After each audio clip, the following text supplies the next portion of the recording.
Good evening, everyone, and welcome to Stat Check. This is going to be a very scuffed episode. I'm just going to say that right off the bat, because this evening it is myself, Jeremy, and Anthony. Neither of us who are used to doing anything along the lines of running the show. We're usually just here and cool.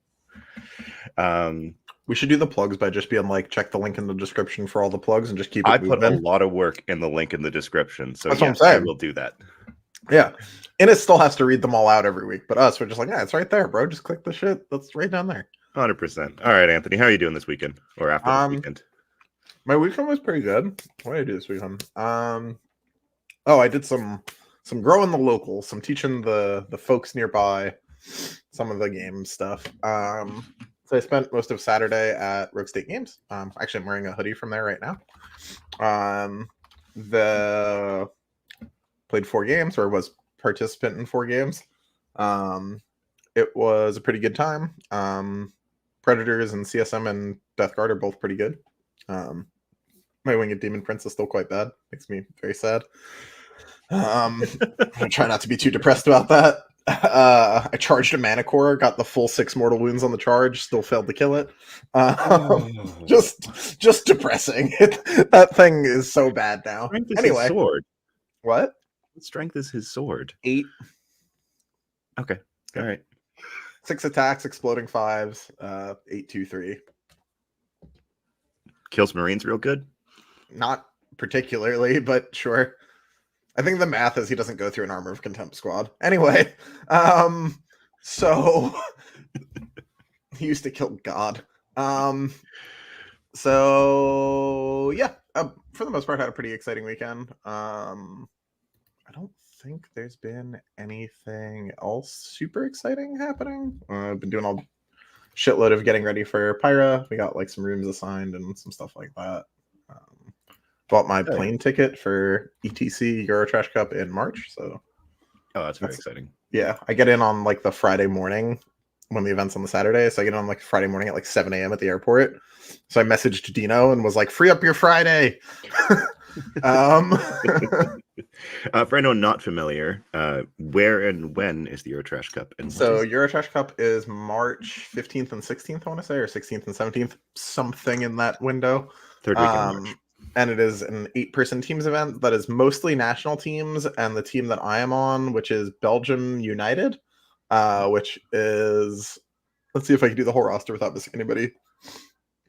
Typhus, Pumbaa, Myson, me, Jack, John, Brian, Innes, David, which is more than 8, you'll note. So I also love that you guys are called Belgian United. Oh, and Liam, obviously. Okay, so now you are a Belgium team. Yeah. I'm pretty sure we have Liam. 99% sure. Sounds right. I think that's how we're Belgium United, because very technically we needed like the Belgian captain or something. I don't know how exactly it works. I just work here. But yeah, it's pretty exciting. So it's funny because like we want to talk about Army Comp, but like a bunch of us are going to Pyra. So we can't talk about Army Comp yet because we have to wait for Pyro lists to go live, and then we can talk about Comp.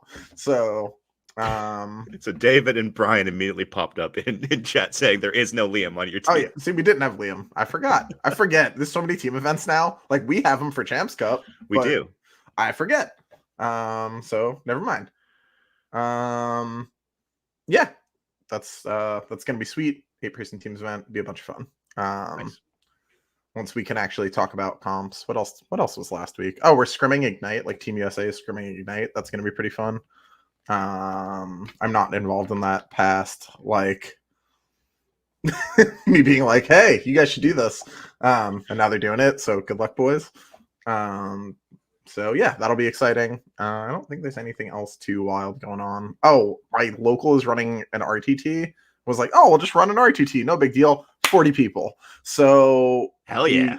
We can't convert it to a GT because like a bunch of the people that signed up on the premise of playing one day of Warhammer. So it's just going to be a wild ass RTT. I mean, it just shows that there's demand for a GT probably. That's what happens when there's no tournaments in the zone for, I don't know, a long time. Yeah. So that's cool. I think that's pretty much it. Yeah, that's all. That was my weekend. It was long. Nice. How was yours? Mine was equally long. I ran a GT, and hilarious. I think this was the first GT I've run in, I think, since July. Because I've done other like smaller judging gigs, but I've actually been playing a lot. So this weekend we had the Ottawa Winter Open, nice little small event, 28 players at the Red Dragon here in Ottawa. Shout out to Dan, as always, for providing us the store, the terrain, all of that, and then just basically letting me put all of the ticket money that we didn't spend on food back into the prize pool. Nice. Yeah, always great. Fantastic weekend. I want to shout out the players especially. I'll go through like how everyone did, but I want to shout out the players especially because there was not a single person that dropped. Oh, nice. Cool. We started with 28 people on Saturday morning, and Sunday, when round 5 finished, there were 28 people playing. So I was just like, hell yeah, this is awesome. Yeah, that's sweet. Yeah, it turns out when you just do raffle prizes for everything and like you're raffling off like combat patrols, people like to stick around. Yeah, that makes sense. Yeah. But yeah, so event was pretty fun. We did, as usual, WTC terrain, differential scoring, as we always do up here. We played, the missions were a little bit weirder. I still took mostly Leviathan Tournament Companion missions, but I wanted to have some fun. So day 2 was Sites of Power into, oh no, was it Rich? I'm just gonna open up the damn player pack. But anyways, so first thing about this event that made me exceptionally happy was the top table on day 5 or round 5 was John Winter Russell versus Alice Braithwaite. Both of them had never won a GT before. Oh snap! So it was funny at the beginning of the round. I was like, "You guys both told me this earlier, so I got to make fun of you. One of you is gonna break that streak down. One of you is gonna win your first ever GT." They both kind of looked at me and said, "You can't put that kind of pressure on us." Yeah, one of you will win a GT right now unless you draw. No, even if they drew. Oh, okay. It only had 28 players. Right. John was going into the round with 4 wins, and then Alice was going into the round with 3 wins and a draw. Ah, okay. So if they had drawn, they would have finished first and second. Got it. Fortunately for John, unfortunately for Alice, John won that round, won his very first GT. I posted some of the stuff in the Stat Check Discord on it on Sunday, because John, if you do not know him or have not met him, is one of the most wonderful people that you will ever meet and one of the friendliest guys to play 40K. Anthony played him at the last All Is Dust. Yep, he's the finest Canadian. He's fantastic. He's the only one that drew me. Everybody else, all your big boy representatives got crushed under the iron heel of Corrin. But Mr. Russell fucking dragged me into deep water and fought me to a 10. made you really scratch for that 10. Oh god, I had to fight so hard for that 10. It was awful. I loved watching that so much. Yeah, that was a very stressful game. Both of us finished the game with like 1,500 points of our army, just looking at each other like this. Yep.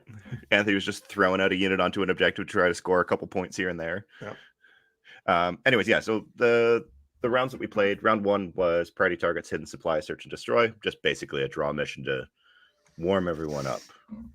And there were still some blowouts. Round 2 was Vital Ground, Chilling Crucible.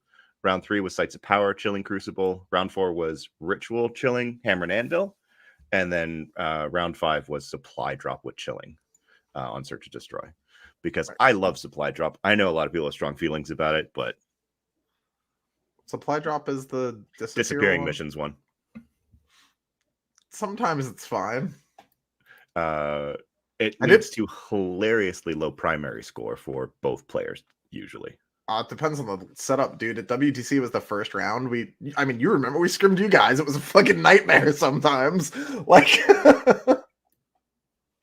yes, this is true. Yeah. Anyways, yeah, it was a good event. Had a lot of fun. We're also in the so. Oh yeah, I guess I can go through like the rest of the standings of that because it was kind of an interesting result. So notable players that were in attendance. We had Chris Haynes, captain of Team Canada. He brought Custodes. He finished 3rd, going 4-1.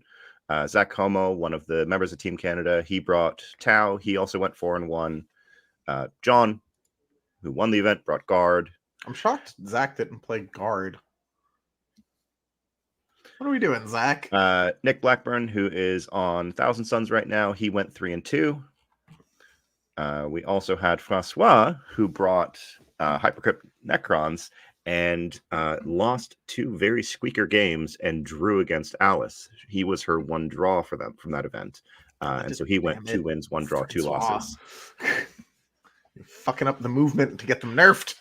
Yep. And I think that was everyone from the Team Canada side. We had one of our coaches, Dan Morris, owner of the Red Dragon. He wanted to play this weekend, which is why I was judging, actually, because I've been playing in most of the events lately. And he brought Canoptic Court, and he just had a blast playing because he hadn't played in a GT since, I think, July. That's a while. So he was just really rubbing off the rust, and yeah, he had a lot of we all had a lot of fun. So it was a good event. And then, of course, honorable mention to Will Paul, as Scary as Al Whiteham just put in the chat, who brought Custodes as well and also went 4-1, finishing second. His one loss being to John, where the guard player just kind of went, "So you die now." And Chris's one loss being to Will in the mirror. Now, the fun part about that is that Chris brought a fairly standard, like 3 Warden, 2 Custodian Guard with, I think he ran 3 Blade Champs and Trajan. But Will brought a unit of 3 bikes with a Shield Captain on Dawn Eagle and 5 Alaris with a Captain. I mean, better in the mirror, probably. Apparently. Yeah. Woundy rolls this motherfucker in the mirror. Yeah. And it turns out, and he also had 3 captains total, or maybe 4 captains. A lot of free stratagems. And that's exactly it. A lot of access to free -1 damage stratagems, which in the Custodes mirror, when all of your damage is 2, hurts. Yep, seems good. Yeah. And then Alice finished 5th because she had gotten 3 wins, a draw, and a loss. And we do win path pairing and win path placings. So if she had drawn, she would have finished 2nd because perfect win path, but just a loss less. Makes sense. John's list is interesting because John is not the only guard player to win an event this weekend. Oh yeah, it was 2, right? Yeah. 3? So I guess we must just go into the stats for this weekend. I'm actually going to talk about both the 4 events that we had the week before that used the slate, as well as the 5 events that we had this weekend. Because it gives us a slightly more full state of the game. And also just because it's very funny seeing what the top army in the meta is right now. Do you want to take a guess, Anthony? It's going to be something stupid. With 85 games played, it is Dark Angels. Okay. With a 62% win rate. Because they don't have their new book yet. Sure. Well, here's the thing. They're not using anything that the new book changes. Yeah. Okay. Because the driving factor of that, and you can do this if you can actually see this if you go on to stat-check.com/the-meta. You can see that what's driving this is the 30 is the, like, most of the factions are like in the 45 to 55 range. And then there's Dark Angels and Ironstorm Spearhead with 30 games played that have an 83% win rate. Oh. It's the Storm Raven build. That seems bad. Yeah. Vanguard Spearhead Dorian has a 53% win rate. But yeah, I've been seeing a lot of Storm Raven builds when I've been doing the stats and be like, oh, might be a problem. Right. I might be part of the problem at some point, but in the meantime, yeah. So Dark Angels, 8. Because that build just doesn't change with the it doesn't matter, right? Correct. Yeah. Good. Yeah, because the only thing that changes in the Codex, nothing, because the only Dark Angels units they're actually using are the Azrael, and the Dark Shroud. Okay, for those that are dumber, the Storm Raven build revolves around 1 to 2 Storm Ravens, usually 3 Redemptors, the Ravenwing Dark Shroud, which gives all of your units within 6 inches stealth and the benefit of cover. Azrael, who sits on your home objective or just wanders around giving you a CP in your command phase. And then after that, it's flavor. Processes with jump packs, some that use Eradicator, some that use Gladiator Lancers. But basically, the gist of it is that the Stormraven is a very solid shooting platform that's also very durable and can transport a Redemptor. So you solve the problem of the Redemptor only moving 8 inches a turn by putting it inside a transport that moves 20 inches a turn. Making it move 20, yeah. Yeah. And then disembark, right next to it. It's very funny. And it's also why I have 2 Redemptors and a Stormraven on my painting table right now. Yep. Thankfully, when they do it like that, you can punch it even with walking around infantry. So yes, you can. If you're running 2, I think you actually start 1 on the board and 1 flying normally. My only interaction with this type of list is Kit telling people never to hover them, but that's all I've seen about it. I mean, never not to hover them, always hover them. I think that it doesn't actually matter very much if you can punch me or not. Well, it matters to me a lot. Yeah. I'd like to be. I'd like big difference for me. I'd like you to think that you can interact with me. Yeah. But yeah, that's the Stormraven build in a nutshell. If you want to see a recent version of it, actually go check out Kit Smith Hannah's list from LVO, which had 2 Stormravens, and he went 5-1, dropping a narrow game to CSM in round 5, and then dismantling pretty much every other player that he went into. Yeah. Funny how only one of those builds changed. Yeah. One of those games was a round 6 just dumpstering of Stephen Box. Where I think he tabled him in 2 turns. Look, sometimes you fuck around, and sometimes you find out. It turns out a Land Raider doesn't like shooting at a Stormraven that's -1 to hit with cover, -1 damage, and can blank a save. Yeah, no, probably not at all. In fact, I've got 8 las cannons. What am I going to do to you? About 5 damage.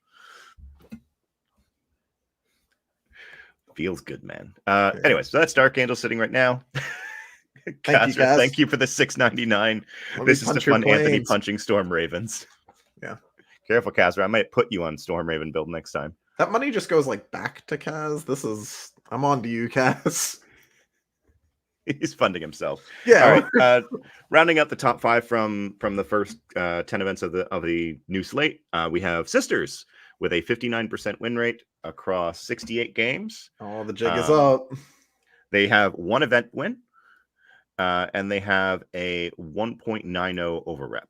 So they're basically showing up in the top 4s almost twice as often as they should proportionally to the number of players they make up. Yep.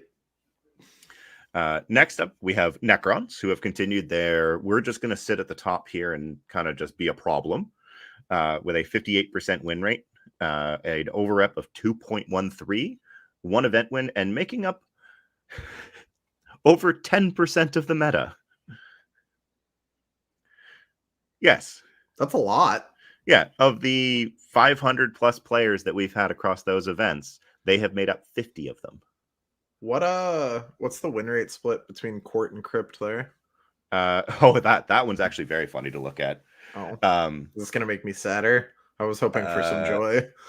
So Canoptic Court is fine. It has a 50% win rate.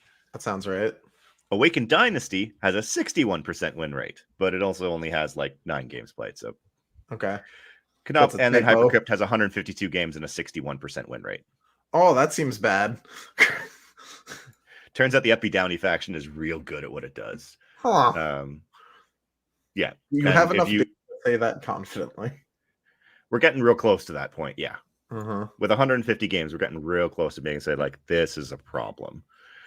They do get hard scanned by some armies, notably Custodes.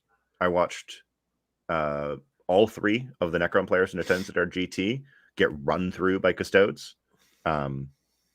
Although the funniest of that was when Francois played Will, because Francois put his monolith to bait out, to be able to shoot at some wardens and bait out the fort, Feel the Pain, and then ate a counter charge from a unit of wardens and the bikes that killed it. Yeah, I mean, that kills you. The monolith can just die. It has no defense other than the stats it's printed with. Yeah. Well, no, he can give it a 4-up invul in Hypercrypt. that doesn't change shit against a Custodes weapon. Nope. They're just AP2. Yeah. Speaking of which, the monolith also just got aced by 2 hammerheads, where on turn 1, I think, they shot it. He popped the 4-up invuln and just failed both of the 4-ups after it was wounded twice. I mean, turns out D6 plus 6 damage is really good at killing a monolith. Yeah. But yeah, so Hypercrypt is definitely the one that we're taking a look at. Hypercrypt on its own has a 2.35 over rep, which is, just lovely. That's a big number. Yeah, but Necrons as a whole have a 2.13 over rep, so they're up there. Okay. Then we have the one that is lurking behind the corner, constantly threatening to make Anthony play them, Adeptus Custodes. Dude, when we get to the Codex, it could happen, but certainly not in their current rendition. Codex is coming soon. We'll see. Yeah. Anyways, Adeptus Custodes, they've had 140 games played and a 56% win rate, so just barely in that they're a little too good category. The crazier part is that they have a 2.46 over rep. Their over rep is nearly that of the Dark Angels right now. But no event wins, but making up 6% of the meta. So they're starting to creep back up again. And then rounding up the top 5, we have the one faction in the top 5 that's actually sitting in GW's acceptable range, which are Orcs, with a 140 games played and 55% win rate. But no event wins and a 0.46% over rep. So they're showing up half as often in the top 4 as they should be. It is the only faction I root for that I'm not playing. Yeah, I love seeing Orcs do well. And then rounding out the bottom 5, we have at the very bottom Space Wolves, but they only had 7 players, so they don't count. Grey Knights, 12 players, 36% win rate. I think that one's going to change. I think so too. Then we have Space Marines, Codex Space Marines, with 142 games played, 30 players, so they make up 6% of the meta, and they have a 39% win rate. And if we break out the Vanguard build, because we're always curious about that, it's dark, isn't it? The Vanguard Spearhead was 12 players. They made up half of the Marines, and they had a 35% win rate. Oh my goodness. Maybe that is just bad now. Yikes. Jesus Christ. I have a feeling that people are taking John's build and just cutting things rather than rewriting the bits that need to be rewritten following the point hikes. Because I saw one Vanguard build that just basically cut 9 Inceptors to make up for the point hikes, and I went, you don't do that. You don't do that. That data sheet is still cracked. Yeah. Yeah, there's Kazar. I just played an RTT with it and didn't drop a point, so it's probably fine. It's bad. It sucks and it needs buffs. Anthony doesn't want to play against that because the next one in our line is World Leaders at 41% with 16 players. That's not a lot of players, to be fair, but that's one event win. That's right. Which I will add the caveat that I have been telling everyone. It was Jack Harpster who won it, who is an exceptionally talented player. And I do believe that he just tried to give Anthony an aneurysm because he took a Corn Lord of Skulls to the event. Oh, no, Jack and I talked about it. It was just like terrain that was like just, it's GW terrain. That's GW terrain, which certainly turns into breachable terrain for the Corn Lord of Skulls, is very good. You can do whatever you want when the world's your oyster like that. Yeah, don't try that up here on WTC terrain. Well, actually, no, please do. Please do. I want to see you move them because I watched that at the team event 3 weeks ago, where someone tried to do that, and it was... Yeah, it's rough. Nurgling body blocking you is sadness. Nurgling singular body blocking you. Yeah. For those of you at home. And then rounding out the bottom of the barrel of the factions that matter, we only had 3 Death Watch players, so I don't count them, is Chaos Space Marines with 17 players making up 4% of the meta and a 44% win rate. I mean, that's fine. Yeah. That's like just on the bare end, and I think that CSM still has enough gas in the tank that they can actually do pretty well. It's tough. I played some games with them though. You can make like a reasonable combined arms army out of them, but like it's not going to be anywhere near as good as the your WTC list or the chosen build that arrived after that. Like, I think you could let my WTC list play in the meta right now with no nerfs literally at all, and it wouldn't be that good. I don't even think it'd be good, period. That build was only good because people hadn't worked out that some of the melee was still good. And you could Nurgle strat 700 points of your army at a time, and that shit was busted. But once people started to take like actual melee units, it was like, oh fuck, they're on to me. fair enough. Joe, friend, we Deathwatch players aren't going to go anywhere higher anyways. We can just talk. You could just talk about us. Yeah. Yeah, Deathwatch, 3 players, 41% win rate. We'll talk about the armies that have won events. So we already talked. Sisters have won 1 event. Necrons have won 1 event. Drukhari have won 1 event. Eldari have won 2 events. So they're apparently still perfectly fine. 53% win rate, 6% of the meta. They're still here.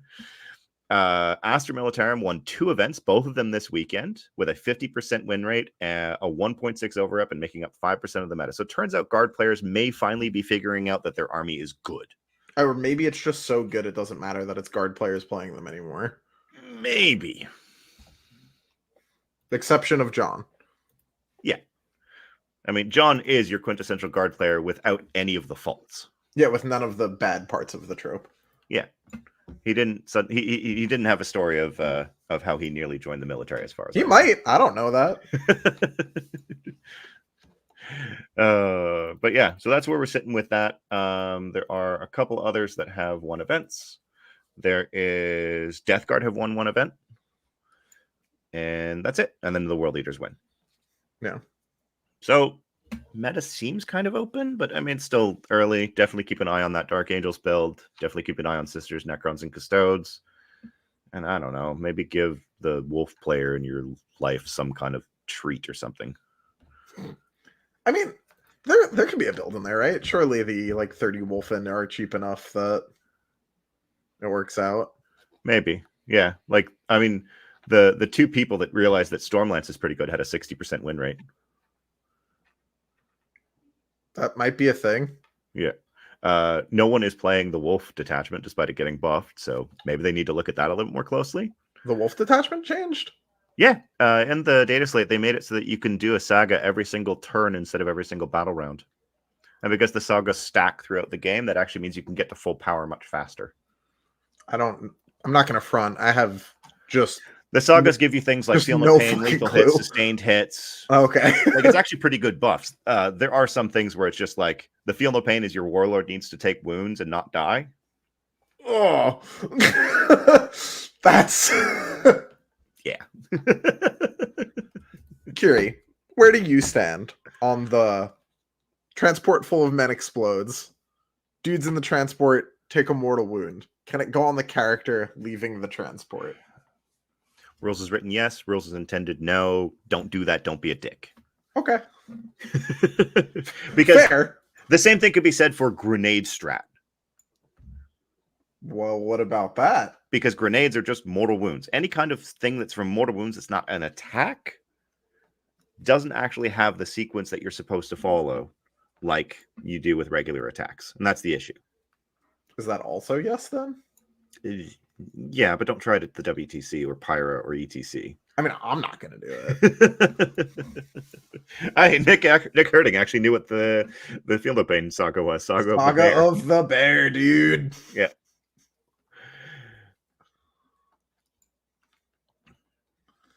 I don't know, man. But it's a weird time. And Paint Celestine pointing out, like, yeah, just take Wolfen.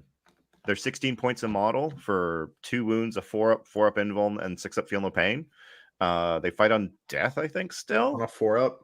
Yeah. There's a lot of 4-ups involved with but the like, Wolfen. they now actually have a good weapon because it's 6-2-2. 6-1-2, right? Oh, dude. I always consider that you're playing him in Gladius with Lance. Yeah, fair. But what about a Space Wolf, Storm Raven, Iron Storm? Put 10 Wolfen in each ring. I think Wolfen take up 2 spots, so you can only put 5 in each Storm Raven. I hope they can't be transported at all, frankly. I don't know. But yeah, so yeah, the meta doesn't seem terrible. 9 events in. I'm sure I'm going to take those words back in another 2 weekends. We'll give people some time to learn things, but it could be worse, I suppose. I think it's worse than it was, but I think it was pretty good. So like, which maybe means it's still probably fine. So it's probably like all right. Yeah. I don't know. I've got 2 GTs next month, so I'm sure that by like the end of March, I'm going to be like, Yeah, I think the meta is very polarized, right? Like that's the problem with it now is like you have the haves who can deal with Necrons literally at all, and like if you're in the have-nots, it's just fucking dire. Like, yeah, Necrons that just no sell your army is like, so you can't kill. And this is what I was talking with someone about earlier, is that like when you're building an army right now, because Necrons make up 10% of the meta, you need to figure out ways of dealing with both Wraiths and Satans. There's no guarantee that your opponent will have Wraiths, but there's a pretty good chance they will. yeah, And there's a guarantee that your opponent will have Satans. If you don't yeah, have an answer to both of those, you just lose. If you yeah. answer to one but not the other, you might do okay. And then, like, over top of that, you need an answer to the monolith as well. It's like, okay, which of these fucking 3 wildly different defensive profiles would you like me to be good at killing? Yep. And then sometimes the monolith just goes ham and rolls 4 6s to hit with its death rays. And Yeah, it tells you to eat shit. yeah. Thankfully, it can't Overwatch, so we got that going for us. Sure. It's not nothing. And that one guy, Gene Stealer Cults, 53% win rate, 4 players. They're doing fine. Strong. No one wants to play them, but they're doing fine. They're A-okay. Yep. I mean, they got probably, like, net better, right? Like, yeah, because a lot of the rules clarifications, especially the one where, you know, counting as making a normal move when you get set up or deep strike. oh, or yeah, that's all huge of for that them. doesn't destroy their blips now. Yes, it doesn't trigger the saboteur, but it actually means that they have a little bit more protection to those blimps, because you can't just, like, I can't just 3-inch deep strike Inceptors in their backfield and destroy 4 blips. But you also can't run away from them when they get set up to bomb you, which is cool. Yes, when they get set up, but if they do any other way. But yeah, nothing sadder than the Vanguard Marine going, hi. yeah, no, that shit sucks. Can still Overwatch because you're being set up for all the people. Yeah, that's different. You can't do that anymore. But yeah, that's where the meta's at. That's where we're sitting right now. Yeah, Alex Taus, Anthony identified that we still need to be able to deal with monoliths, but yes, 3 very different profiles. You have to have something that having an access of ignore mods in your army is huge. Helps for sure. Yeah, because it turns out that when you can make a Satan take a full, flat 6 damage Melta shot, it hurts. Yeah. I learned today that the WTC does not rule modifiers to like the Sword Brethren as a modifier. Yeah, well, that may change in the future, but like, yeah, based on what it says, things like Sword Brethren, the Berserker Glaive, the Blade of Saint Eleanor, Thunderwolf Cavalry, anything that modifies the weapon damage characteristic, not the attack damage characteristic. Yeah. Though for what it's worth, it doesn't matter for the Berserker Glaive anymore. No, it doesn't, because it goes from 2 to 2. Yeah. You're like, you got me, dude. Yeah. If it still had the D3 component, then you would care. Correct. Yeah. Yeah. But it doesn't. Blade of Saint Eleanor, I care about that because when it goes to +2 damage, it actually has an impact. Yeah, no, it sucks. Yeah. Yep. Yeah, that's where we're at. Paint Celestine. What's scarier, Shard of an Ancient Star God or Inbred Hillbilly Space Miners with Explosives? The Inbred Hillbilly Space Miners with Explosives, because that depends on who you are. My vampire elf space pirates are much more afraid of the Star God than the Hillbillies. You know what? Fair. Yep. You can kill one and not the other. I guess the question is, which one kills you worse? No, that doesn't matter. Everybody's the same. Like, I did watch the hilarity last night of Tau playing into Drukhari and forgetting that Venoms have a 4-up armor save and split firing without being guided. Oh. And the Venom taking 5-up saves. Yeah, you can live. I don't know what's shooting at you from Tau that you will live. A commander that put 2 cyclics into one, 2 cyclics into another, and left both of them alive on 2 wounds. Yeah, that sounds right. That was very greedy. Yeah, and I always went, oh no. Yeah, that was a mistake. Someone did the math, or did the calculations, but they were bad at math. Yeah, That same Tau player also had the greatest play of that game where he overwatched a Venom that moved, killed the Venom with the overwatch because it was turn 3, and the Drukhari player didn't lose anyone to the disembark. Yeah, just couldn't do anything for his turn. Can't do anything because if you fall out of a destroyed transport, you can't charge. Ugh. Yeah, it's that moment of like, huh, I guess we're just here now. And it was Narcon with Incubi, so. Yeah, just smile and wave, boys. Davin, don't do that. Which weapon is scarier, Deathwing Knight Mace or Abby Stop Sign? Oh, it's Abby Stop Sign, right? It's like not even. It's always been Abby Stop Sign, to be honest. Yeah. Dumb. All right. Do we go to questions, or do we have something else that people want to chat about right now? No, I think we're good for questions, right? I'm gonna open them up and show questions because people rename the channel, which is good because it turns out that as we continue to grow, it does get a little confusing as to where you go. Fair. Alrighty. All right. First question from Sam Lemon. First, assuming the stereotype that guard players all have a story about how they almost or did join the military is true, what other factions have a similar stereotype and what is it? I feel like there's like a recurring bit from Eldar about how like this is the nerf. This is finally the nerf that did them in. You know, like yeah, but that's like what stereotype do they have? I don't know. I think that's just the only thing I can picture with them. I mean, Chaos players is that they think GW hates them. That's true. That's real. Like, I always think that one's funny because like I play mostly Chaos stuff, and I don't feel that way just at all. It's always like, yeah, but one of the Chaos builds is great. Like at least almost the entire time that I've played, at least something for Chaos has been awesome. I hear. We don't think we know. That's see.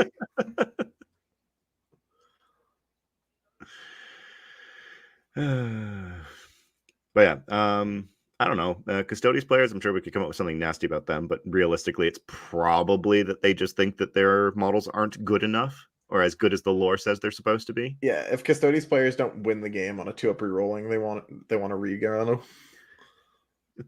Look, if you had lore accurate Custodes, you'd have one model on the table most of the time. That's true. At most. One Custodes model on the table and 20 Sisters of Silence. Right. Yeah, that's your whole thing. Because you do need to still play the game. Yeah. Well, you don't need to. Fair. Everyone's allowed to play Warhammer. Not everybody has to be good at it. Yeah, no, that's fair. All right. Oh, this is a good one.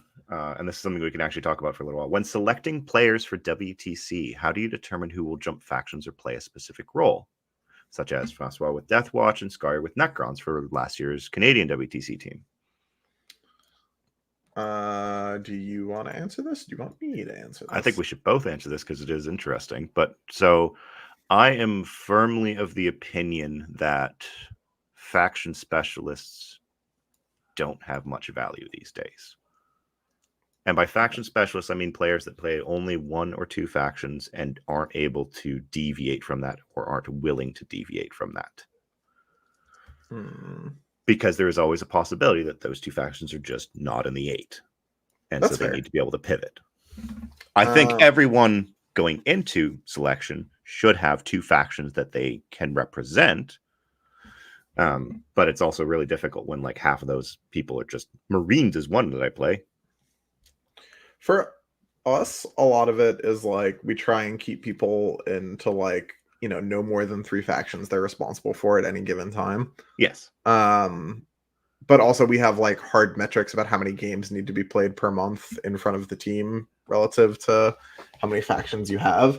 So usually what'll happen is like we'll end up with a roster of people. Some of those people will make the team, some of them won't. Once we're down to 8, we kind of look at like, you know, whose factions they're assigned to are good or are what we want. And then we kind of like the switching goes to people that are either, you know, most savvy with it or like have something that's closest to their wheelhouse that works for the most part.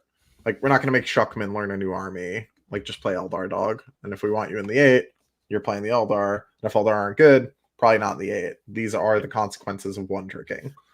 Yeah, exactly. Now, the challenge, of course, that we have as Team Canada with that is that we do select our traveling team earlier than some others because we've had issues in the past with people sourcing plane tickets, accommodations, all of that in time for make the cross Atlantic trip.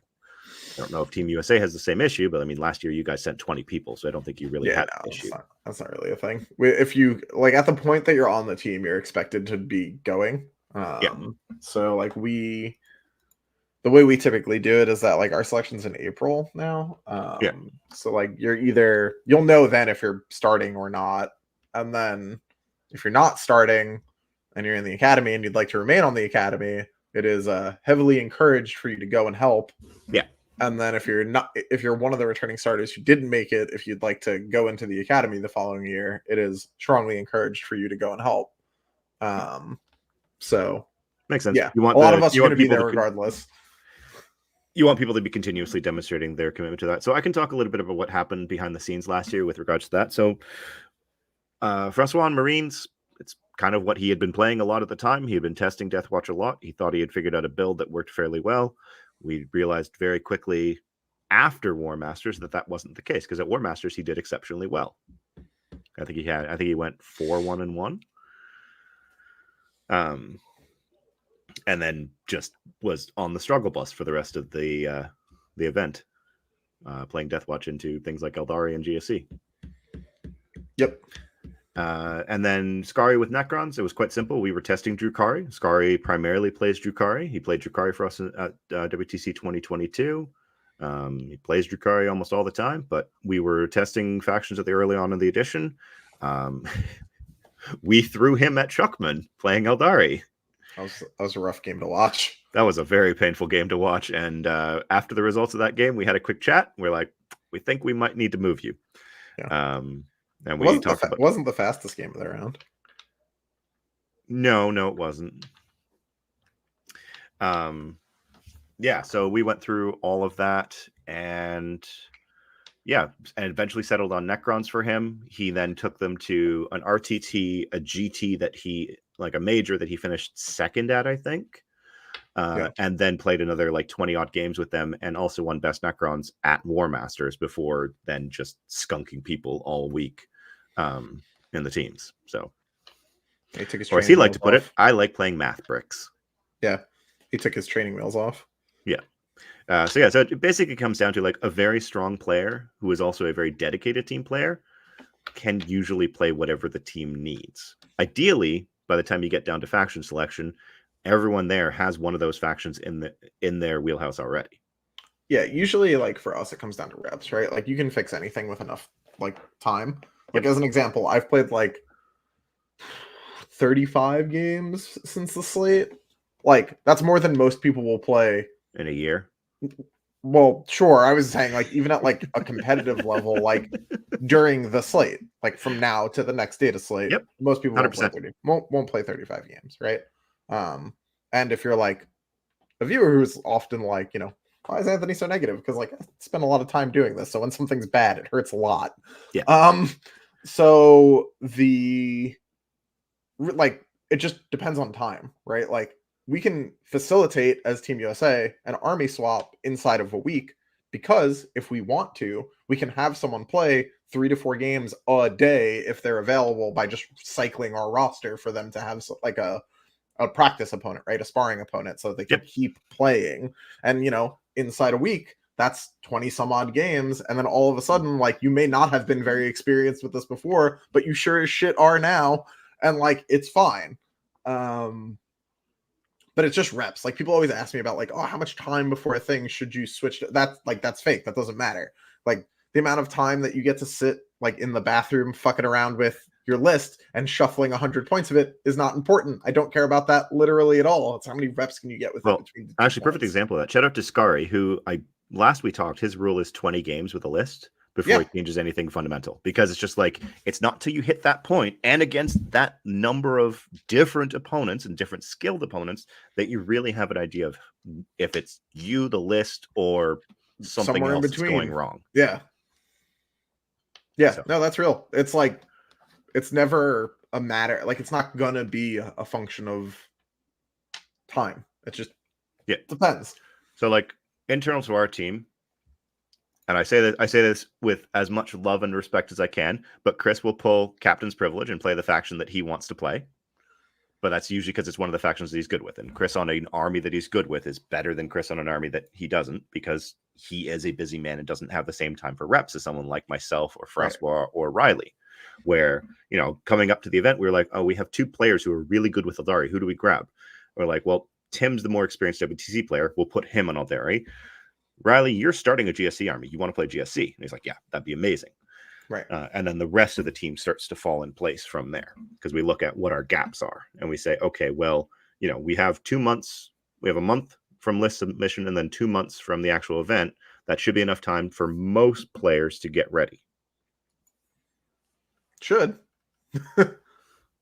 Doesn't always happen. So I think the biggest thing is that knowing how much availability someone has, knowing that they're able to put in that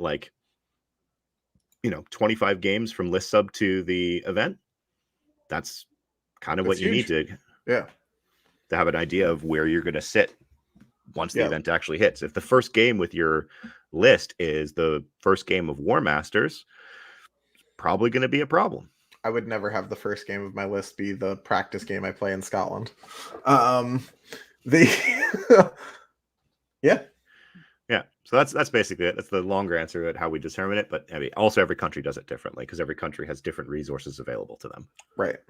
Yeah, and a bunch of the comparing European almost have anyone to the USA is very difficult to do. Yeah, we have a lot of resources because we have a lot of people. Yeah, country of 300 million and one of the deepest and sometimes shallowest talent pools. It just depends on the event, baby. All right, we got Logan, who's got some questions for us. When will the Black Templar Gladius finally crest the hill and reveal itself as the best list in the current meta? As long as Jack can play every instance of it being submitted to a tournament, I'm sure it's the best army in the game. Unfortunately, that's not true, so I don't think that's going to happen.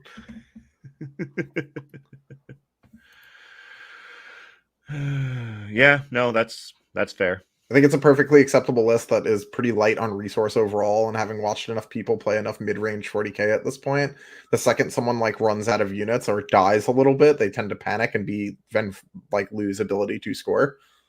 And that's how it goes. Yeah. No, that's fair.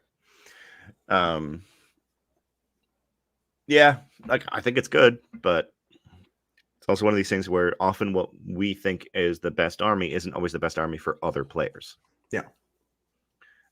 Logan's second question is, Pumbaa laughed at World Leaders matchup chart on the Enter the Matrix tier list. Anthony, as a committed teams player, how do you feel about this, and what colorful comparison would you use to describe the matchup chart you have for them? I think that World Leaders are pretty good. I think that they were nerfed deeply unfairly compared to the way a lot of other things were nerfed, but I think that ultimately it's kind of worked out. Mostly shout out to Brian Sipe on this. He bullied me when the nerfs first came out and was like, "You're going to be fine," and he was correct. It's mostly been okay, so that's my public apology. So Brian's a good friend. Yeah, he's a very good friend of mine. So fuck you, but also you were right. So yeah, things have been mostly fine. It's not World Leaders still do somewhat similar things to what they were doing before. And that they're pretty stable, they're pretty good at denying primary. Sometimes now they're not as good at pushing diff, because you'll be set up and then you'll just not roll advance and charge, so you can't make it to their deployment zone to take that shit away, or you can't make it to the far objective to take that shit away, so you're all right, I guess you get in 10 this turn, bro. I can't reach you, so there you shall stay. And if you stay there, the score will still be close, but whatever. But broadly, it's doing pretty good. I don't have a super interesting comparison for it. It's a lot. It's the same thing World Leaders always is, right? It's a lot of stable draws, unless my opponent fucks up, and then it's fucking ugly. But if you don't do that, maybe the next person I play is the chosen one. I get to the table and they move block and play the mission, and it works out, and they beat me by a whole bunch. No one's managed that yet, but maybe you, anonymous person I haven't played yet, are the chosen one. But So far, so good. Better than Drukari, that's for sure. Oh, poor Drukari. Dude, no one was more sad about that than me. Maybe Scary. No, probably Scar's probably right. Scar's probably doing great with them. He was doing all right before. This is better than it was. Like, yeah, it's just if Drukari are good enough for the 8 again this year. That's an August problem. Like that's that's a 5 more codexes and 2 data slates level of times. Yeah. Tyler, I'm gonna go first next time. No, you won't, Tyler. Look, it doesn't have to be great right now for Scary. It's better than it was. Scary will do better than he was doing, and then it'll get a little bit better next data slate, hopefully. And then we'll just keep it. Be cool. I think his next event is the Toronto Winter Open in 3 weeks' time, so I'll see him there, and we'll see how he does. Yeah, Scary, just line it up with the other people that tend to do pretty good with Drukari, and just don't play on the same weekend as them. And as long as you guys keep it kosher, the win rate will stay low. But is there anyone else? If you line it up and play on the same weekend, it's going to be trouble out there, bro. John, thanks for the $7. I want to be the chosen one. I can only imagine by his emoji choice that is John Winter Russell. Oh yeah, this weekend. John is the chosen one. Actually, he's the only person who's ever managed it. So, turns out you two just need to meet at WTC on the table. Yeah, I mean, as long as you guys can catch whatever America does to their pod afterwards. You know that meme of the Grim Reaper coming out of rooms trailing blood? That's usually us after pods. If you can catch us like that after pod, then fucking more power to you. Alex Taos, Tyler, you'll go first, then do something cute and fuck up somehow. I give Tyler too much shit about that privately, so I'm not going to do it publicly. All right, Logan's last question is: what are the biggest changes in the made in the rules commentary that people still get wrong, that you can overwatch shit that comes out of transports or deep strikes?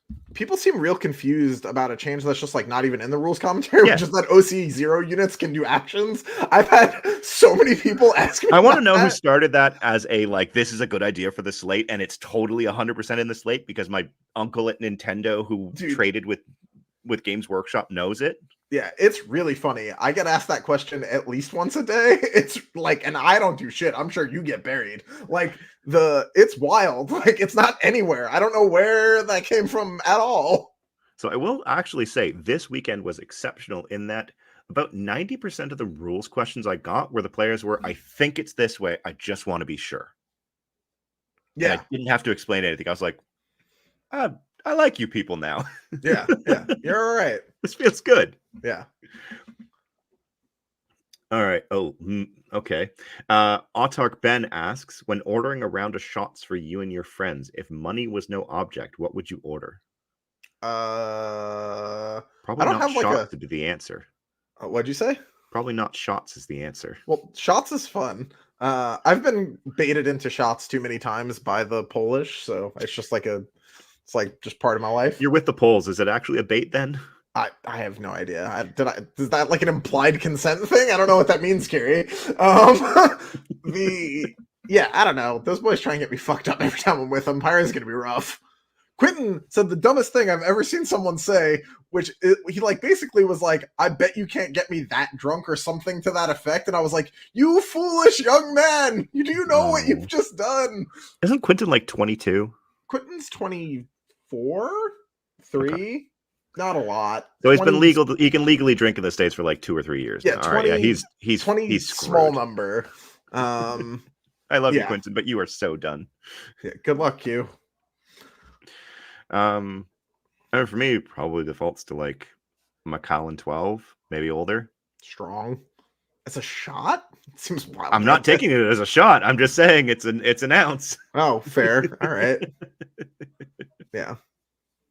Oh, actually, Alex Taos raises the thing that Tyler Bartel points out: being able to take 3 brigands as Chaos Knights. Chaos Army, because they have it in their heads that they can only take 500 points of Chaos Knights. But no, if you want, you can take the Porphyrion.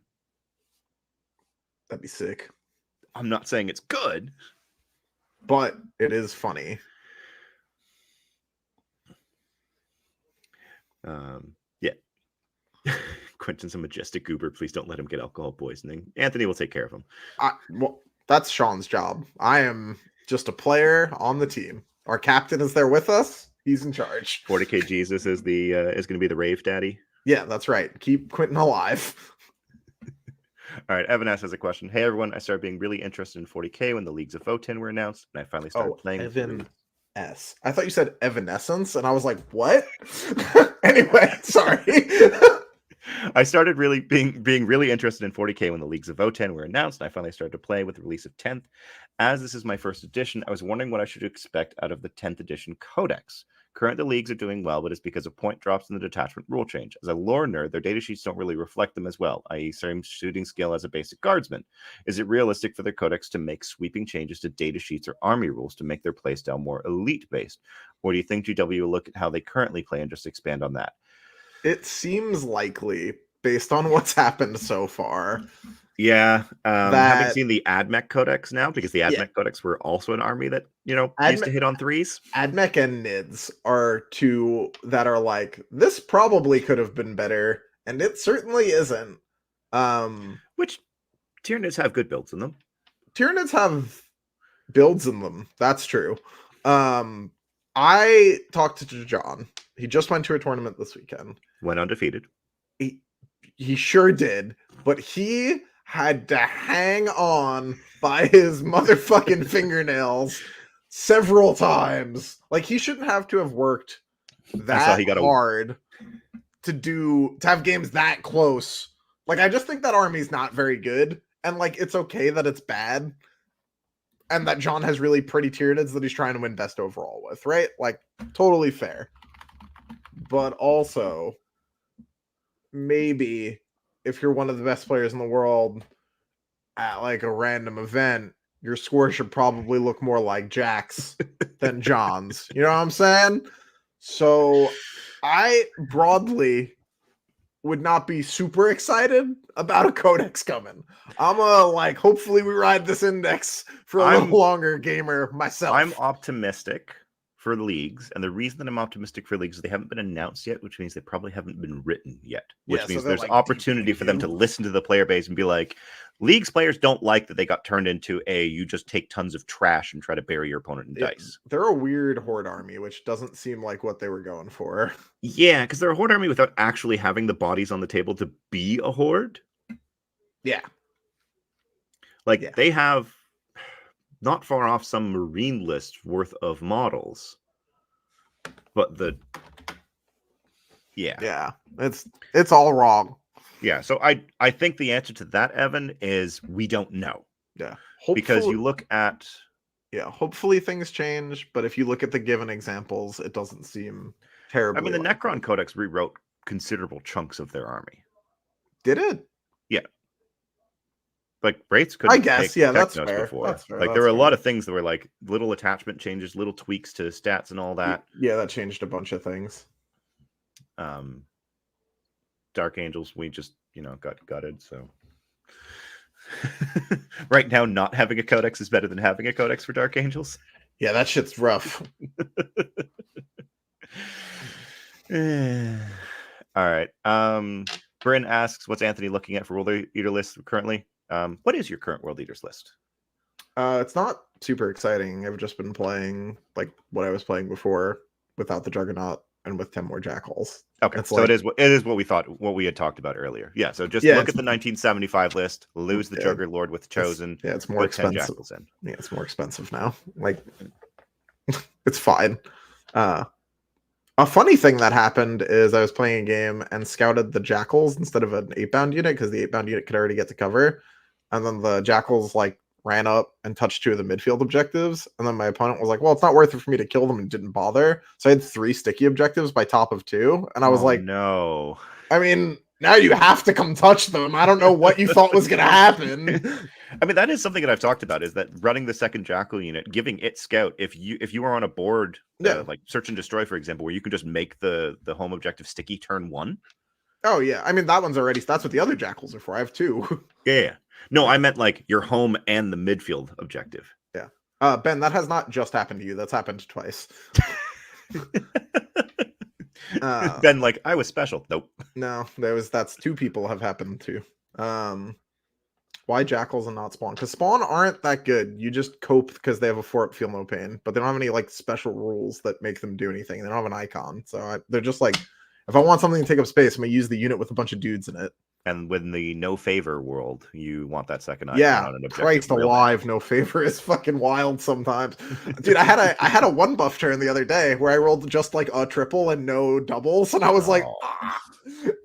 It was what was it? It was like 1, 2, 3, 5, 6, and then 3 4s, and I was like, what the fuck is this?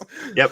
I've seen the worst possible roll, which was 3 1s and then 2, 3, 4, 5, 6. You just Yeah, kind of look at that and go, I guess I plus two get, move, I guess. yeah. Yeah, Yeah. They like spawns can tank so much shit, but they that's not really can. the Like role. they're okay. Like they'll beat up some scouts, maybe, but like they have a lot of like maybe associated to them that makes me very nervous. And jackals are just like they're gonna stand over there, man. It's alright. Yeah. Also, you get to charge jackals into opposing rhinos and wrap them and be like, "Fuck you, Casterkin, stand your chimera." So yeah, there's a couple of things with them. Yeah.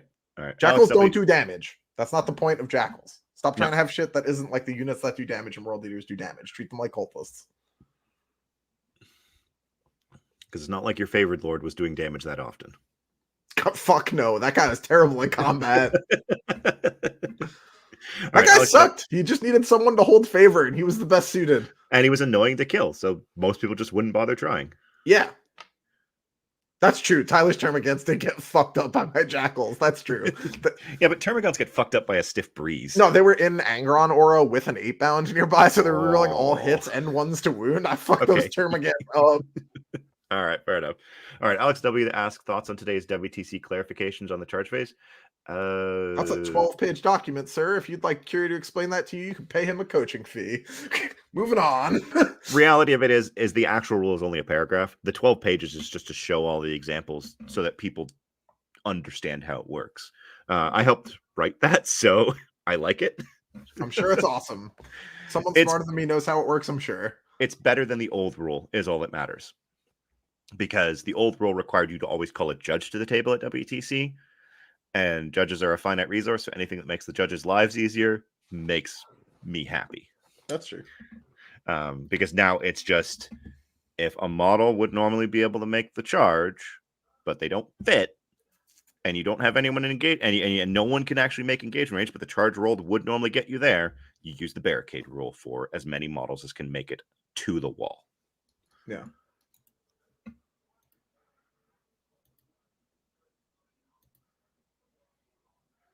The Triumph, I didn't add that, but I had a good chuckle at that. The Triumph should not be able to take advantage of fight through wall mechanics. They should just give it the monster keyword and be done with it. No, it's 7 ladies walking. Well, 6. They're not going to fit that coffin through the window. Have you seen a Terminator model fit through the window? It goes through the wall. So they go through. So the casket goes through because the casket's the same width as one of those ladies. The hole that they just went through. No, not the width. It's I don't know. I don't think it works. Triumph is mounted. There you go. That'll do. Sure thing, Tyler. All right, AJ from Saltair Games. Say, folks, what's the best way to practice the game without playing the game? Mock deployments on TTS. The game. Oh, we had very different responses to that question. We talked over each other, so you go. Oh, I just said I recommend playing the game. I was being an ass. I thought it was funny though. No, I agree. You're probably right. Deploying on TTS is good. Yeah. Listen to Exit 1 for tips on how to get the most out of your practice time is probably my answer to that, because that's true. Most of us on this cast just have an abundance of time to play. I wouldn't say that I have. I would say that I make. I do a lot less sleeping. An abundant amount would be the way I would put it then. Triumph is a walker vehicle. One of those ladies is in a box.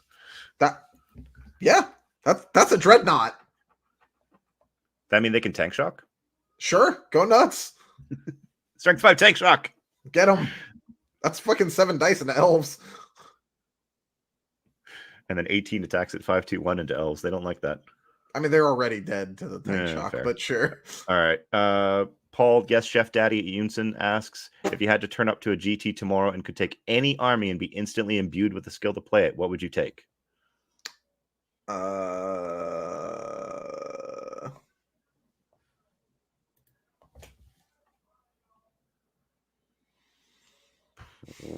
So the idea is that I could then play the 1,000 army suns. flawlessly? Yeah, 1,000 suns. No.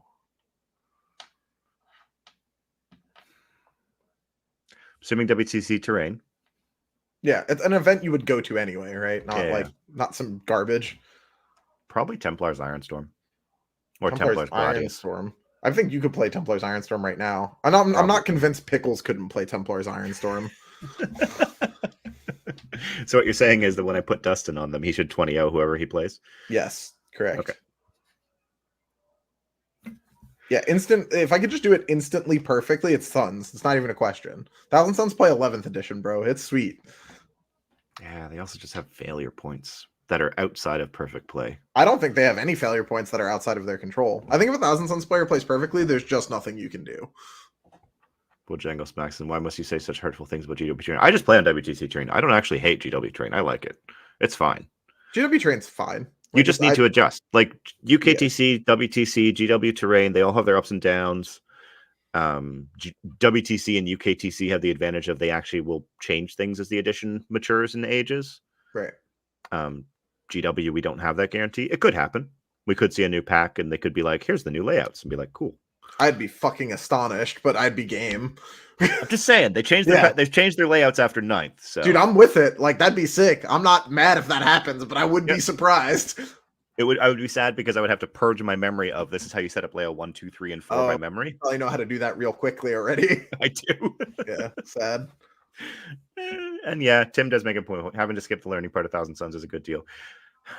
You know what? You're probably right. I also just don't like 1,000 Suns aesthetic, so I wouldn't enjoy myself that weekend. I would definitely play a converted 1,000 Suns army. I don't know that I would use their standard troop line. All right. Yeah, okay. But yeah. 1,000 Suns, Black Templars, Gladius. Gene Stealer Cults? Play them flawlessly? Nah, still Suns. Suns body Necrons if you play them well, so... This is true. I did watch that happen. Yeah, it's fucked up, actually. I watched the... I watched a he will be unnamed Necron player get bodied by Nick's 1,000 Suns. God damn it, Francois. Nope, wasn't it's him. Much funnier if you just left that. Nope. No, Francois was just very skilled at losing his monolith turn 1 or 2 in almost every single game. That is an impressive display. It's almost like he left it on the shelf. It turns out he didn't want to play with it.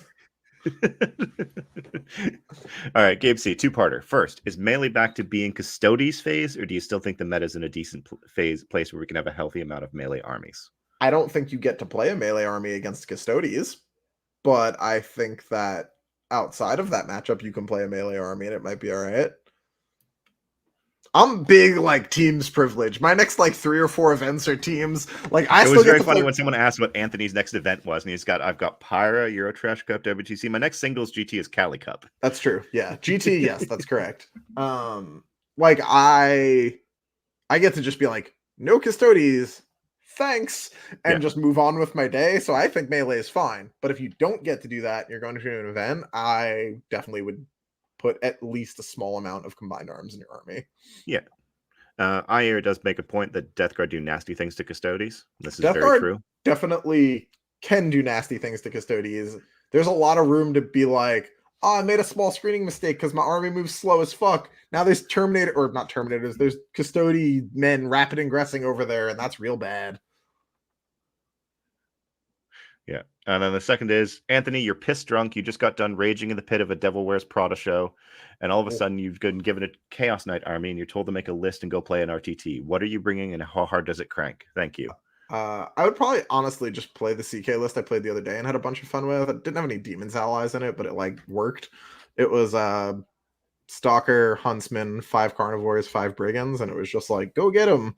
And I could just like, slow feed the army and go kill people. It was fun. It wasn't bad.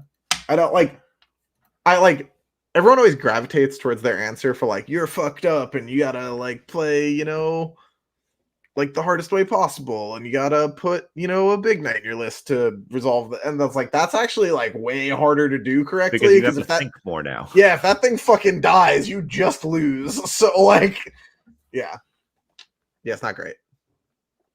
Yeah, I mean, I think if I had to answer the same thing, it would be 12 dogs on the table. Yeah, that was the list I just listed was 13. Like, it works. Wasn't it 12?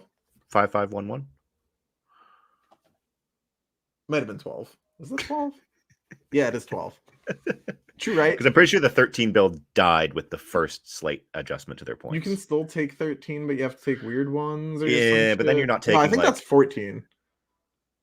Maybe I played 6-5-1-1. Maybe that was it. 6 carnivores might make sense. 6 brigands doesn't fit. I know that. Nah, probably not. Whatever. Yeah. Some amount of dogs. Get in there. 14 is weird ones, yeah. All right. Then we've got Truman who asks, what about 40K always keeps you coming back for more? The community, to be honest. As shitty as they sometimes can be, they're also, like, my local community is just amazing. They'll keep me coming back for games. They'll keep me coming back for events. All of you wonderful people, and sometimes these idiots too. Fair. Yeah. It is Faust got it. That's what I played. It was 6 carnivores, 5 brigands. So yeah, it's mostly the people at this point. Like most of my like friend group and stuff outside of like a very specific group of people that I used to play WoW with is 40K at this point. So yeah, it's the folks. I do earnestly like enjoy the game too. Like it's not like, you know, but like without like I think I would have stopped playing like a year or two ago probably if it wasn't for teams.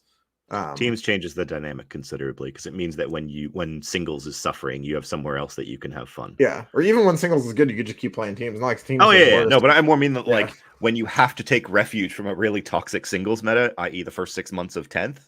Yeah, well, arguably now. Yeah, but yeah, especially those first 3 months. God Christ, fuck. Every once in a while, someone will point out like a rule from the beginning of 10th, and I'll be like, Jesus, I forgot about that. Like, someone the other day was like, yeah, remember when Dev Wound spilled? And I was like, ah. Yeah, remember when a Wraith Knight would just see you across the board, activate and delete a Terminator brick? No, that never happened to me, actually. Yeah, I know, but that's because you were smart and you made sure that you didn't get baited with a Nurgle strat. Yeah. Remember when that happened to someone? My worst loss at WTC was me getting baited on the Nurgle strat. I like fucking did the stupid Overwatch, and he was like, "So you have no CP?" And I was like, "Yeah." Oh, it was real bad. Then my unit got Thunderfire cannoned. It was a whole thing. Fuck you, Leishu. Right. But yeah, it's like, especially once you have like a tight friend group who plays the game, and like it was funny. I was talking with my therapist the other day about this, and I just kind of glanced over to my second screen, and I looked, and I was like, okay, of the 15 Facebook chats that I can see at a glance, 14 of them are either people that I am friends with because of the game, or are group chats for the game.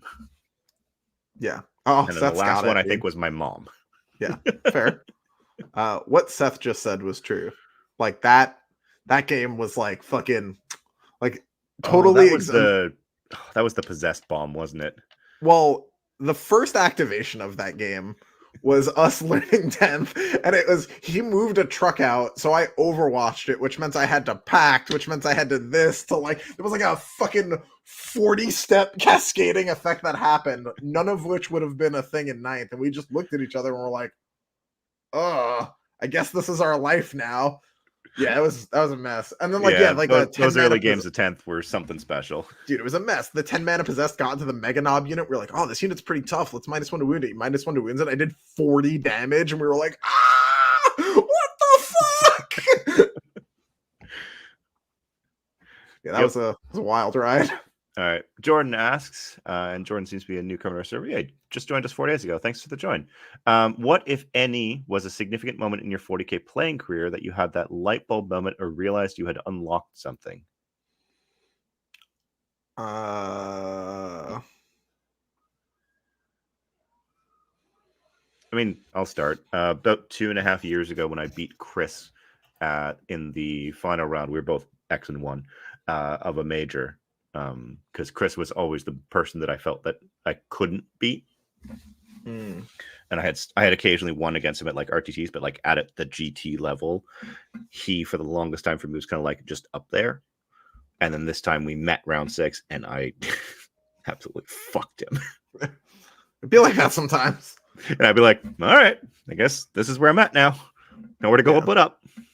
I don't really have like any given particular moment. I think How about like the first time you beat Sean? I mean, that was a big deal, but it was like I had already like made it, right? Like I was like 0-10 into Sean in competitive play, but I was already like on Art of War, had played in a WTC. Like I had done all the things. I just couldn't fucking beat Sean. And yeah, I like finally narrowly edged him and was like, aha, I did it. I don't know if I have like a great like it's clicked moment. Um Just Probably kind the of first time I gradual. won a GT. That was pretty cool. That was like the first like, oh, I'm doing it. I'm learning. This army's broken as shit, but I'm learning. Because that was ye olden Drukari days. I had podiumed 2 super majors before I had won a GT. Hell yeah. Yeah, it's a weird way of doing that. All right. That one guy, John, asks Anthony and Jeremy, how do you fix the not power level hell we live in? Can we fix it at all, or do we need to keep showing GW how ridiculous this is? I wish they would just go back. Like, this isn't going to be a thing they do in 10th, right? Unlucky. This will be is a next edition thing, if Yeah, anything. this is our life for now. But if they could just fucking not, that'd be cool. Like every time so like we've been looking at guard a bunch recently, right? As has everybody. And like the ability to look at a guard list and be like, all right, I'd put I can use an extra tank. How much is that? Is 200 fucking 20 points because it's got every dib dab doodle fucking nonsense bullshit ballistic skill 4 gun in the game on it. And you're like, can I just not take las cannons and multi-meltas and have this thing cost like 160? Thanks. Can I Nope. take a tank commander without sponsons? Sure. Just like anything. Yeah, that shit drives me nuts. It's not so much like the stuff that you're not able to take, like the unifying of a weapons is annoying or whatever, but like the like please just let me take less shit drives me nuts. Yeah. I think that there is a good ground between like I don't care about plasma pistols or like those dinkly little 5-point upgrades that sometimes mattered. Yeah. But it's more that like there should be a difference between, and they kind of did this with Tyranids and with AdMech to a degree, but like there should be a difference between a unit of Acolyte hybrids that take demo charges and a unit of Acolyte hybrids that take melee weapons. Yeah. Pretending those are the same thing is a mistake. Yeah, exactly. And I mean, they kind of did it with Tyranids where they're like, here's a warrior sheet that's melee. Here's a warrior sheet that's shooting. Different cost. AdMech, here's the 2 Dragoon data sheets, one that which we just created. Yeah, that one was weird. One that has a very good melee weapon, one that has a very bad gun. AdMech. Yeah, whatever. Yeah, I think we're stuck in this for 11th, and we just kind of have to, we keep talking about it and keep mentioning how silly it is. Yeah, that's our life now. Move on from there. Derek asks, what is NASA's almost joined story? You'll have to ask him. I'm sure he's got a French Foreign Legion story that he could tell you about. I don't know. Maybe he got drafted into the Algerian Navy or something. Could have been. Chris, I have no question. Just wanted to say thank you. Say hi after catching the show live twice due to travel. Chris, you are appreciated and loved. We miss you. Chris.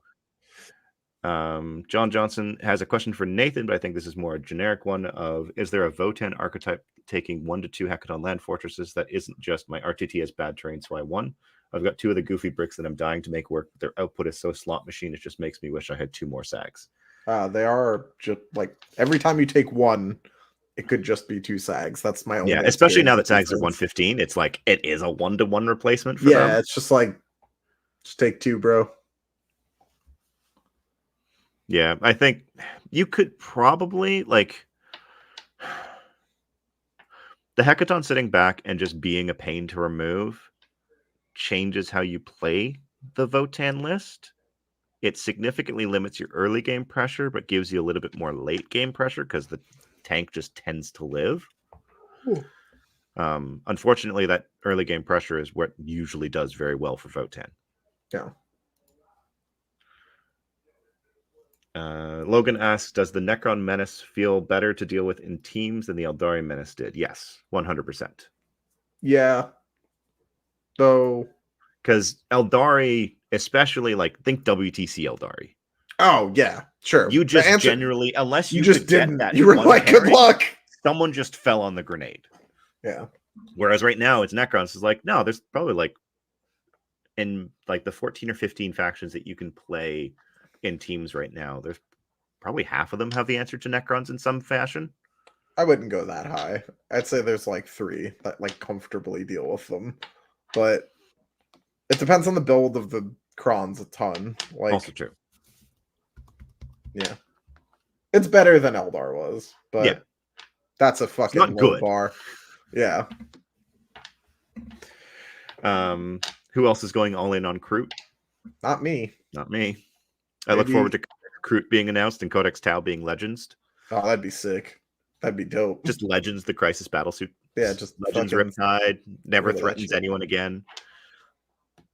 Trying to Just convince get rid of that Ganyo one. for weeks that Riptides were good until he finally took one and played one and was like, oh, maybe this thing's all right. And then it went down in the slate was the most frustrating like experience. And by frustrating, I mean funny, because you don't often get to I told you so Ganyo, but I do now. Does the Tyranid playstyle of spam boarding craft until the capital ships die internally feel thematic or just tedious? Tyranids make me sad. That book is just a fucking shit show. Like yeah. I don't know what I'm happened glad there. that Tyranid warriors aren't a menace anymore. The only person that got the memo about 10th being less lethal is the dude that wrote the Tyranids book. And then they just like didn't tell anyone else. And maybe the AdMech guy. Yeah, probably. Sad. All right, and then last question, Sean asks, top 3 and bottom 3 factions you can tell someone at GW actually cares about or lack thereof. Top 3 has got to be like Eldar. Sisters is in there for sure, because for Yeah. some reason they always seem to just end up being good. Yeah, Eldar, Sisters. I think Space Marines, because they do care about them, they just don't know what to do with them. I feel like that's probably right. Something in there usually works, but it feels like it's not intentional. Because they always get changes, they always get updates, they always get models. Yeah, something happens to them. But they just miss the mark so often with them. Yeah. Bottom 3? AdMech for sure is one. I think AdMech is very much the one where they don't know what to do with, so they just wrote it off. Yeah, it's like AdMech, GSC, T-Suns, I think is the... Hey, look at that. 3 armies that have historically been very, very complex that they just don't want to deal with. Yeah, they're just like, fuck it.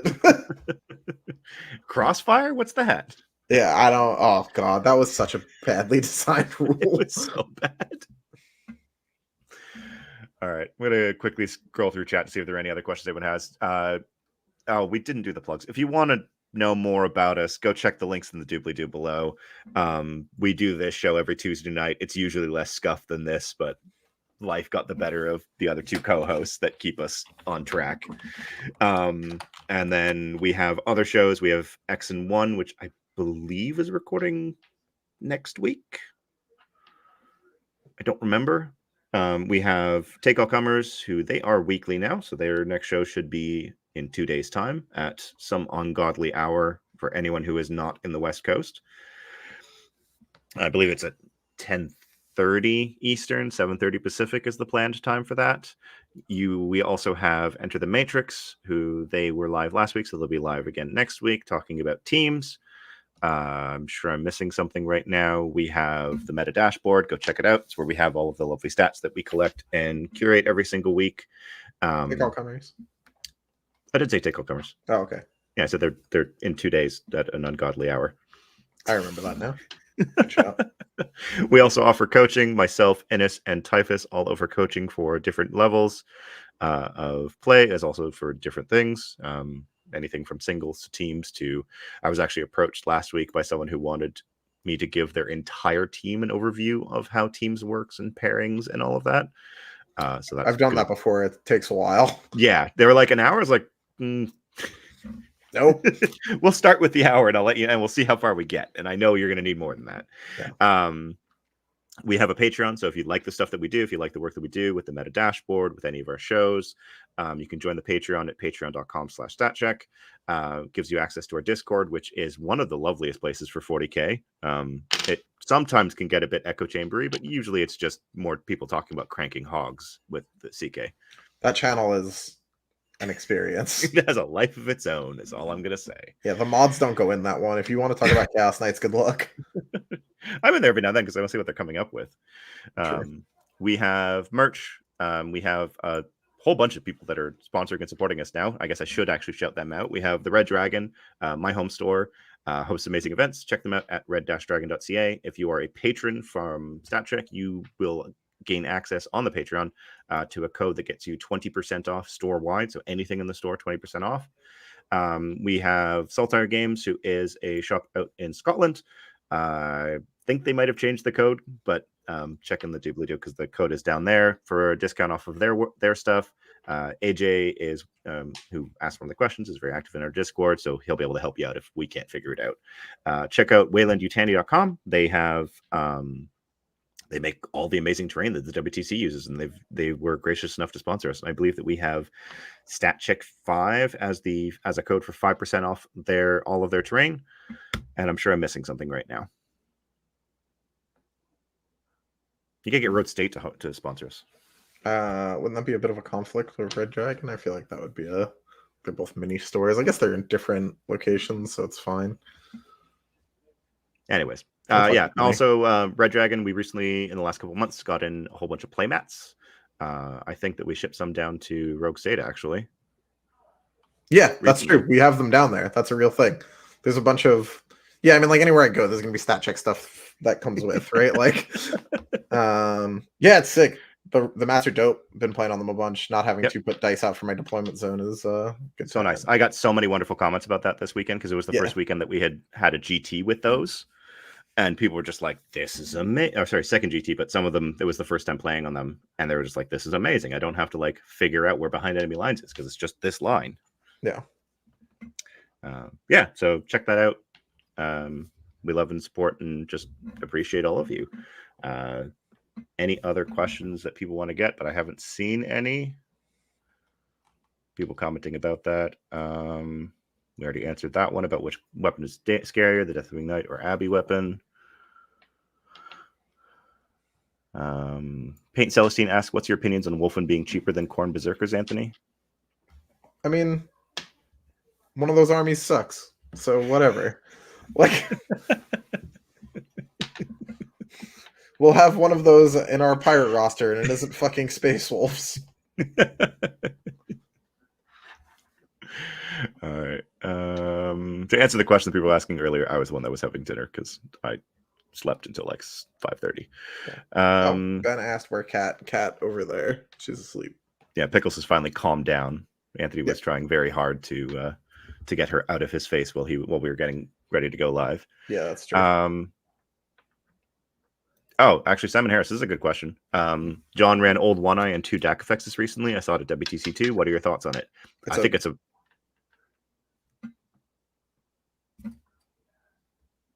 very good unit and a fairly weak army. Yeah, it's one of the few units in that army that you have to respect.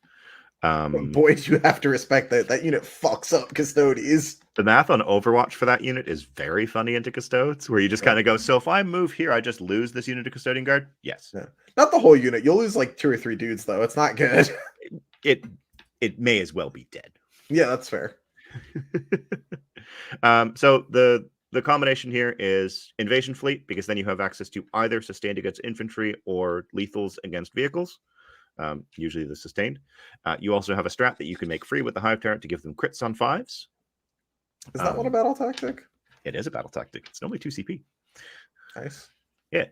But you can only select one unit when you do it. But basically, and Old One Eye gives his unit full rerolls. The DAC effects combo has 24 plus 2d3 blast shots at 721, and then another 10 shots at 501. Something like that. So if it's your shooting phase, you strip cover with a Pyrovore, and then just pop the strat for crits on 5s and reroll anything that's not a 5. Yeah, they fuck you up. It's pretty good. Yeah, it's it's very scary because the math just in Overwatch is something like, I think it's something like 18 wounds into a Custodian Guard squad. It's like giga funny into vehicles too, because if you're like a vehicle heavy army and they have lethals, it's just like boo boo boo boo boo boo boo boo. That's only strength 7. What do I have to worry about? Yeah, the lethal is the crit on 5s is regardless of what. Let me check it real quick. I think it's either, but yeah, that's pretty good. Also, Old One Eye slams in melee when he has rerolls. You just want to keep his homies alive. Yeah, and that's exactly it. Like, he basically is the bully that keeps that unit alive, because also they have the D6+2 surge whenever they lose wounds. Yeah. The crit 5s, I'm pretty sure, is just melee. It's Adrenal Surge, isn't it? That's what I'm looking right now. If it's guns, we've been just playing that as worse for free for a while. Sorry, it is fight phase. Yep, my bad. No. It is just a melee. Regardless, unit's still really good. Yeah, it goes to show you how often I play against Tyranids. That's right, because they're not very good. Oh, I'm sorry, Phil. Phil is one of my locals who just switched back to Tyranids after suffering with AdMech for the last little while. Oh man, he took a downgrade. What a hero. Josh E asked, what do you think of GK and teams? Does it have a specific role? It seems really good. The boys in Enter the Matrix were really high on them. We'll see how it materializes if people take him at Pyra. That's pretty much it. Yeah, no, I'd agree. All right. I'm not seeing any other.